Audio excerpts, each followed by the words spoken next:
Hello everyone, welcome to সঙ্গীর সাথী পাঠশালা। আজকে আমরা DElEd part 1 session 2025-27 child study CC01 chapter 6 আমরা শুরু করেছিলাম। এর থেকে মোস্ট ইম্পর্টেন্ট 16 বা 7 আসার মতো প্রশ্ন উত্তরগুলো নিয়ে আলোচনা করছি। শিক্ষার ক্ষেত্রে ক্লাসিক্যাল কন্ডিশনিংয়ের গুরুত্ব এক হচ্ছে ভালো অভ্যাস গঠনে সাহায্য করে। শিক্ষার্থীর মধ্যে নিয়মিত পড়াশোনা, সময়ানুবর্তিতা, পরিষ্কার পরিচ্ছন্নতা, শৃঙ্খলার মতো ভালো অভ্যাস গড়ে তুলতে এই নীতি বিশেষভাবে ব্যবহার করা হয় এবং কাজও করে। 2 হচ্ছে শিক্ষার্থীর ইতিবাচক মনোভাব তৈরি করে। পাঠের সঙ্গে আনন্দদায়ক অভিজ্ঞতা যুক্ত করলে শিক্ষার্থীদের মধ্যে সেই বিষয়ের প্রতি ইতিবাচক মনোভাব তৈরি হয়, ফলে শিক্ষার্থীর শেখার আগ্রহ বৃদ্ধি পায়। নেক্সট হচ্ছে বিষয়ের ভীতি দূর করতে সাহায্য করে। অনেক শিক্ষার্থী কোনো নির্দিষ্ট বিষয় যেমন গণিত বা ভাষাকে ভয় পেতে পারে। শিক্ষক আনন্দদায়ক ও সহজ কার্যক্রমের সঙ্গে বিষয়টিকে যুক্ত করলে ধীরে ধীরে সেই ভয় কমানো সম্ভব হয়। নেক্সট 4 নম্বর হচ্ছে বিদ্যালয়ের প্রতি ইতিবাচক মনোভাব সৃষ্টি করে। বিদ্যালয়ের সঙ্গে যদি আনন্দ, বন্ধুত্ব, প্রশংসা ও সফলতার অভিজ্ঞতা যুক্ত হয়, তাহলে শিক্ষার্থীদের মধ্যে বিদ্যালয়ের প্রতি ইতিবাচক মনোভাব তৈরি হতে পারে। 5 হচ্ছে শ্রেণীকক্ষের আচরণ নিয়ন্ত্রণে সাহায্য করে। নির্দিষ্ট উদ্দীপকের সঙ্গে নির্দিষ্ট কাঙ্ক্ষিত আচরণকে যুক্ত করার মাধ্যমে শ্রেণীকক্ষে ভালো আচরণ গড়ে তুলতে সাহায্য করা যায়। 6 হচ্ছে ভাষা শিক্ষায় সহায়তা করে। নতুন শব্দের সঙ্গে ছবি, বস্তু বা নির্দিষ্ট কাজের বারবার সম্পর্ক স্থাপন করলে শিক্ষার্থীরা শব্দের সঙ্গে সহজে শিখতে পারে। 7 হচ্ছে সামাজিক আচরণ গড়ে তুলতে সাহায্য করে। শিক্ষার্থীদের মধ্যে সহযোগিতা, সৌজন্য, শৃঙ্খলা ও দায়িত্ববোধের মতো সামাজিক আচরণ গড়ে তুলতে এই নীতি ব্যবহার করা যায়। 8 হচ্ছে ইতিবাচক আবেগ সৃষ্টি করে। শিক্ষকের প্রশংসা, উৎসাহ ও সহানুভূতিশীল আচরণ শিক্ষার্থীদের মধ্যে বিদ্যালয় ও পড়াশোনার প্রতি ইতিবাচক আবেগ সৃষ্টি করতে পারে। 9 হচ্ছে ছোট শিশুদের শিক্ষায় বিশেষভাবে কার্যকর। ছোট শিশুরা অভিজ্ঞতা, পরিবেশ ও বিভিন্ন উদ্দীপকের মাধ্যমে অনেক কিছু শেখে, তাই প্রাথমিক শিক্ষার ক্ষেত্রে ক্লাসিক্যাল কন্ডিশনিংয়ের নীতি বিশেষভাবে প্রয়োগযোগ্য। 10 হচ্ছে শ্রেণীকক্ষের পরিবেশ আনন্দদায়ক করতে সাহায্য করে। আনন্দদায়ক অভিজ্ঞতা ও শিক্ষামূলক কার্যক্রমের সঙ্গে পাঠকে যুক্ত করলে শিক্ষার্থীর কাছে শেখা আরও আকর্ষণীয় হয়ে ওঠে।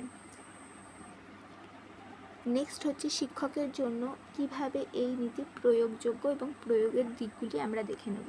1 হচ্ছে শিক্ষার্থীদের মধ্যে অযথা ভয় সৃষ্টি করা উচিত নয়। 2 পাঠের সঙ্গে ইতিবাচক ও আনন্দদায়ক অভিজ্ঞতা যুক্ত করতে হবে।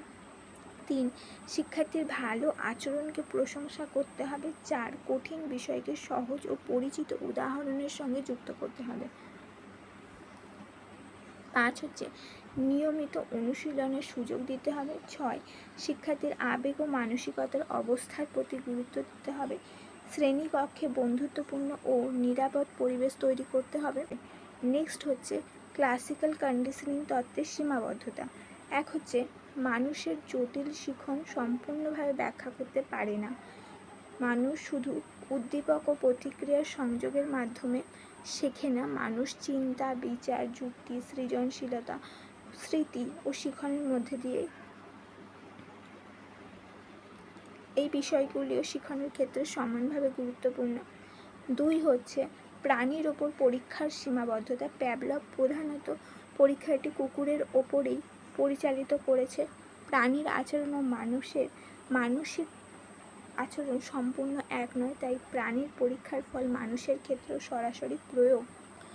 সমালোচকরা বিষয়টির মধ্যে সীমাবদ্ধতা খুঁজে বের করেছে, তাই প্রাণীর পরীক্ষার ফল মানুষের ক্ষেত্রে সরাসরি প্রয়োগের ক্ষেত্রটিকে সীমাবদ্ধ হিসাবে উল্লেখ করেছে সমালোচকগণ। নেক্সট হচ্ছে মানসিক প্রক্রিয়াকে কম গুরুত্ব দিয়েছে। এই তত্ত্ব মূলত পর্যবেক্ষণযোগ্য আচরণ ও উদ্দীপক প্রতিক্রিয়ার সম্পর্কের উপর গুরুত্ব দেয়, ফলে চিন্তা, অনুভূতি, উপলব্ধি ও কল্পনার মতো অভ্যন্তরীণ মানসিক প্রক্রিয়াগুলিকে যথেষ্ট গুরুত্ব এখানে দেওয়া হয়নি। 4 হচ্ছে সব ধরনের শিখনের ব্যাখ্যা দিতে পারে না। গণিতের জটিল সমস্যার সমাধান, সৃজনশীল কাজ, অন্তর্দৃষ্টি বা যুক্তি নির্ভর শিখনকে শুধুমাত্র ক্লাসিক্যাল কন্ডিশনিং দিয়ে ব্যাখ্যা করা যায় না।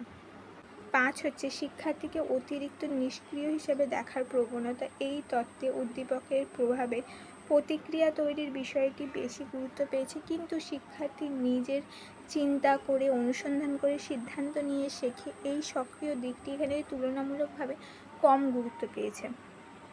6 হচ্ছে সব আচরণ সহজে শর্তায়িত করা যায় না। প্রত্যেক ধরনের আচরণকে কেবলমাত্র উদ্দীপক ও প্রতিক্রিয়ার সংযোগের মাধ্যমে পরিবর্তন করা সম্ভব নয়। মানুষের ব্যক্তিগত অভিজ্ঞতা, মূল্যবোধ ও মানসিক বৈশিষ্ট্য ও আচরণকে প্রভাবিত করে। 7 হচ্ছে দীর্ঘমেয়াদী শিক্ষার ক্ষেত্রে সীমাবদ্ধতা রয়েছে। শুধুমাত্র শর্তায়নের মাধ্যমে গড়ে ওঠা আচরণ সবসময় স্থায়ী নাও হতে পারে। পরিবেশ বা পরিস্থিতির পরিবর্তন হলে শিক্ষা বা শেখা প্রতিক্রিয়া পরিবর্তন ঘটতে পারে। নেক্সট হচ্ছে এই তত্ত্বের সামগ্রিক মূল্যায়ন। ক্লাসিক্যাল কন্ডিশনিং তত্ত্বে মানুষের সব ধরনের শিখনকে ব্যাখ্যা করতে না পারলেও শিক্ষা মনোবিজ্ঞানে এর গুরুত্ব যথেষ্ট, বিশেষ করে অভ্যাস গঠন, আবেগীয় প্রতিক্রিয়া, ভয় কমানো, ইতিবাচক মনোভাব সৃষ্টি এবং আচরণের পরিবর্তনের ক্ষেত্রে এই তত্ত্বের ব্যবহার গুরুত্বপূর্ণ। পরবর্তীকালে আচরণবাদী তত্ত্বগুলির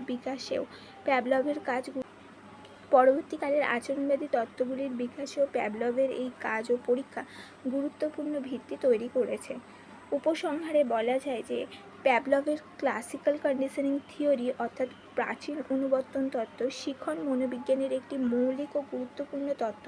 কুকুরের ওপর পরীক্ষার মাধ্যমে তিনি দেখিয়েছিলেন যে বারবার সংযোগ স্থাপনের ফলে একটি নিরপেক্ষ উদ্দীপক পরবর্তীকালে একটি নির্দিষ্ট শর্তাতীত প্রতিক্রিয়া সৃষ্টি করতে পারে। Acquisition, extension, spontaneous recovery, generalisation, discrimination এই তত্ত্বের গুরুত্বপূর্ণ ধারণা। শিক্ষার ক্ষেত্রে ভালো অভ্যাস তৈরি, বিষয়ভীতি কমানো, ইতিবাচক মনোভাব সৃষ্টি, শ্রেণীকক্ষে আচরণ গঠনে এর ব্যবহার রয়েছে। তবে মানুষের জটিল চিন্তা, সৃজনশীলতা, বুদ্ধিবৃত্তিক শিখন সম্পূর্ণভাবে ব্যাখ্যা করতে না পারার কারণে এর কিছু সীমাবদ্ধতাও রয়েছে। তাই ক্লাসিক্যাল কন্ডিশনিংকে শিখনের একটি গুরুত্বপূর্ণ ব্যাখ্যা হিসাবে গ্রহণ করা যায়, কিন্তু মানুষের সামগ্রিক শিখনকে ব্যাখ্যা করার ক্ষেত্রে এটি কিন্তু একমাত্র